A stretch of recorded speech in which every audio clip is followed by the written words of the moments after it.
কিশোরগঞ্জের নিকলী উপজেলার প্রায় ২০০ পরিবারের জীবন জীবিকা জড়িয়ে আছে তালপাতার তৈরি হাত পাখায়। এখানকার তৈরি হাত পাখা রাজধানী সহ বিভিন্ন এলাকায় সরবরাহ করা হচ্ছে। প্রতি বছর গ্রীষ্মকালে তালপাখার চাহিদা বেড়ে যায় কয়েক গুণ। সে সময় নিকলীর দমপাড়া গ্রামের নোয়াহাটি, টেকপাড়া ও বর্মনপাড়ায় ঘরে ঘরে পাখা তৈরির ধুম পড়ে। কারিগররা দল বেঁধে বাড়ির উঠোন জুড়ে হাত পাখা তৈরি করছেন। গ্রীষ্মের কয়েক মাসে তালপাখার বাজারকে কেন্দ্র করে ব্যস্ত সময় পার করছেন তারা। এবার তীব্র তাপদাহের প্রভাবে তালপাখার চাহিদাও বেশি। সারা দেশে সরবরাহ করা হচ্ছে এই হাত পাখা। তালপাতা শুকিয়ে নির্দিষ্ট মাপে কেটে বেতির মতো করে এগুলো দিয়ে বুনন করে ছাঁচ তৈরি করা হয়। চক্রাকার ছাঁচের চারদিকে জালি বেত ঘুরিয়ে এর ওপর প্লাস্টিকের রিবন পেঁচানো হয়। বাঁশের ফালি দিয়ে বানানো হয় পাখার হাতল। পরে সেগুলো লাইলন সুতো দিয়ে সেলাই করা হয়। হাতলে প্লাস্টিকের সরু পাইপ কেটে চুঙ্গি দেওয়া হয়। গ্রামে নারীরাই মূলত তালপাখা তৈরির কাজ করে থাকেন। পুরুষরা শুধু সরঞ্জাম সংগ্রহ করে দেন। বাড়ির ছোট ছোট বাচ্চারাও নারীদের হাত পাখা তৈরির কাজে সহযোগিতা করেন। মানে যদি সরকারে কিছু অনুদান দিত তাহলে আমরা অনেক সুবিধা পাইতাম। কম লাভে যদি ঋণ দিত তাহলে আমরা অনেক সুবিধা পাইতাম। 200 ঘরে আমরা বানাইতেছি। এই পাঙ্খা নিয়ে আমরা অনেক সুযোগ সুবিধা পাইছি। মেয়ে ছেলেরা মানুষ করছি।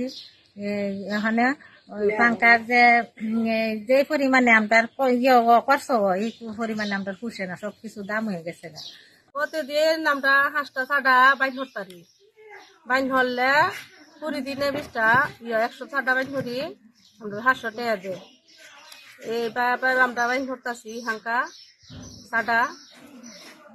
এই আমার স্বামী নাই, পোলাহানে লেখাপড়া হরাইতেছি, নিজেও চলি, এভাবে চলতেছি। বিয়ে হয়েছে 30 বছর হয়েছে।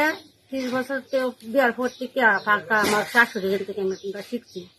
শিখা আমরা নিজে করতে পারি বা অন্যরাও আমরা সাহায্য করতে পারি। গ্রামীণ এলাকায় যেখানে বিদ্যুতের ছোঁয়া লাগেনি বা বিদ্যুৎ থাকলেও প্রচুর লোডশেডিং, সেখানকার সবাই হাত পাখার উপর নির্ভরশীল। আধুনিকতার ছোঁয়ায় বিদ্যুৎ জেনারেটর, আইপিএস সহ নানা যান্ত্রিকতার দাপট বাড়লেও কমেনি হাত পাখার কদর। এখনও গ্রাম ও শহর দুই জায়গাতেই হাত পাখার চল আছে।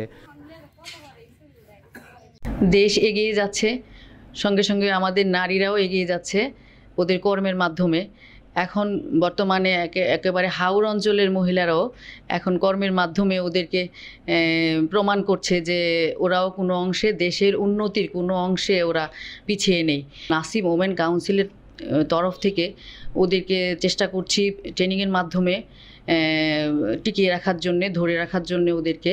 ওরা যে শিল্পটা তৈরি করছে ওইটা বাজারজাত করার জন্যে এবং দেশের বাইরে ওদের শিল্পটা পরিচয় করিয়ে দেওয়ার জন্য, পৌঁছে দেওয়ার জন্য আমাদেরকে এগিয়ে যেতে হবে। তার জন্যে আমাদের প্রয়োজন আমাদের বিভিন্ন সংগঠন, এসএমই ফাউন্ডেশন, নাসিব, ওমেন কাউন্সিল এবং গভর্নমেন্ট। এছাড়া ওদেরকে ধরে রাখার জন্য আমাদের দরকার অর্থনৈতিক সাপোর্ট। দেশে সব জিনিসপত্রের পাশাপাশি বাঁশ, বেত, তালপাতার দাম বেড়ে যাওয়ায় এখন হাত পাখা তৈরি করে আর পোষাচ্ছে না কারিগরদের, যার কারণে তাদের সংসারে টান পড়ার সঙ্গে সঙ্গে ঐতিহ্যবাহী এই পেশাটি ধরে রাখতে পারবে কিনা তা নিয়েও শঙ্কার সৃষ্টি হয়েছে। রুমান তুর্য, খবর সংযোগ।